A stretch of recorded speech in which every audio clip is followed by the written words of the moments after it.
Hello जी, आशा करती हूँ कि आप सभी बहुत अच्छे होंगे भई। जैसा कि आप सभी को पता है कि हरियाणा पब्लिक सर्विस कमीशन की तरफ से बहुत सारी असिस्टेंट प्रोफ़ेसर की वैकेंसी निकाली गई हैं और आपको असिस्टेंट प्रोफ़ेसर के रिगार्डिंग जो भी जानकारी लेनी हो तो आप मेरे यूट्यूब चैनल से बने रह सकते हो भई। अगर मेरे पास वो नहीं होती है तो मैं दूसरे बच्चों से या जिसके जैसे भी मैं उस चीज़ को पता कर सकूँ, मैं ज़रूर पता करके आप लोगों को बताती हूँ।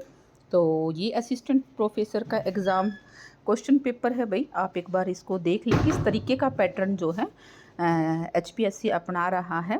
और पहले जो पेपर होता था जैसे पीजीटी का जो एग्ज़ाम हुआ था, उसमें क्या था कि आपको 18 क्वेश्चन दिए गए थे और 18 में से आपको 15 क्वेश्चन अटेम्प्ट करने थे।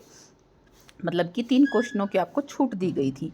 लेकिन अब की बार ऐसा नहीं है भई, आपको कोई छूट नहीं दी गई है।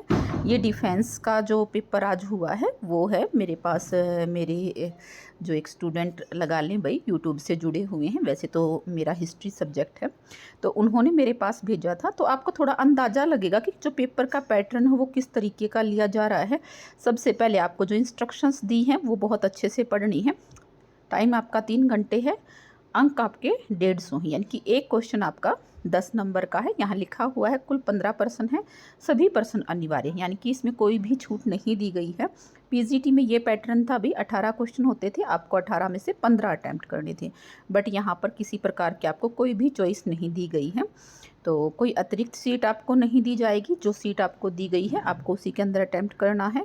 और जो मीडियम आप मान लीजिए हिंदी और इंग्लिश, ठीक है, तो उसके अकॉर्डिंग आपको इसमें भरना है। और सभी प्रश्न समान अंकों वाले हैं, अर्थात प्रत्येक जो प्रश्न है वो 10 अंक का है।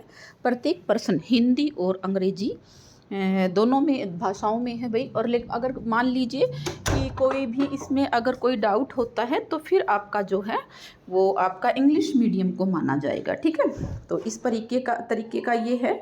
और उसके बाद ये क्वेश्चन है कि राष्ट्र राज्य को परिभाषित कीजिए, राष्ट्रीय सुरक्षा की अवधारणा का मूल्यांकन करते हुए बताएं कि राष्ट्र किस प्रकार अपने राष्ट्रीय हितों की रक्षा करती है, ठीक है। इस तरीके के जो ये क्वेश्चन है, एक बार इसको आप बहुत अच्छे से देखें सारे क्वेश्चन। लोकतांत्रिक शांति सिद्धांत को परिभाषित करें, भारतीय रणनीतिक चिंतन पर कौटिल्य का प्रभाव और वर्तमान परिप्रेक्ष्य में इसकी प्रासंगिकता लिखें, ठीक है।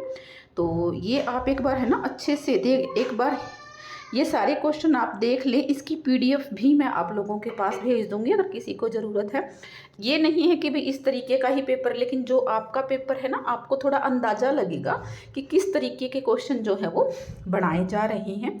ये जो है आपका मेंस का पेपर है भाई, जो आज मेंस का एग्ज़ाम हुआ था डिफेंस स्टडीज़ का, ये वो वाला एग्ज़ाम है। तो क्वेश्चन पेपर है, देखें एक बार इसको और लगातार तैयारी करते रहें, अपने ऊपर भरोसा रखें। ये नहीं सोचना है कि पोस्टें कम हैं, बिल्कुल भी नहीं सोचना है। और रही बात प्री के लिए, काफ़ी बच्चे पूछ रहे थे मैम कि प्री के लिए क्या कुछ कितने नंबर लेने होते हैं। तो 25 नंबर जो हैं वो सभी कैटेगरी, चाहे आप एससी हैं, बीसी हैं, जनरल हैं, सभी को 25 नंबर तो लेने ही लेने हैं। उसके बाद आप लोगों की मेरिट चढ़ती है भाई, ठीक है। काफ़ी बच्चों को अभी तक यही डाउट है कि सिर्फ और सिर्फ आपको 25 नंबर लेने, ऐसा बिल्कुल भी नहीं है भाई। मेरिट जाती है, इसके बाद आप लोगों की मेरिट जाएगी। 25 नंबर लेने के बाद मान लीजिए ज़्यादा कैंडिडेट क्वालिफाई कर रहे हैं, क्योंकि प्री में जो है मेंस के लिए जो बुलाते हैं वो आपका 4 गुना को बुलाते हैं, और मेंस क्लियर जब हो जाता है तो इंटरव्यू के लिए 2 गुना को बुलाते हैं। तो ये इनका प्रोसेस रहने वाला है। एक बार आप अपना देख लें और खुद पर भरोसा रखें भाई, लगातार मेहनत करते रहें। मेरी तरफ से आप सभी को ऑल द बेस्ट। और सेंटर लगभग सभी का पंचकुला है भाई।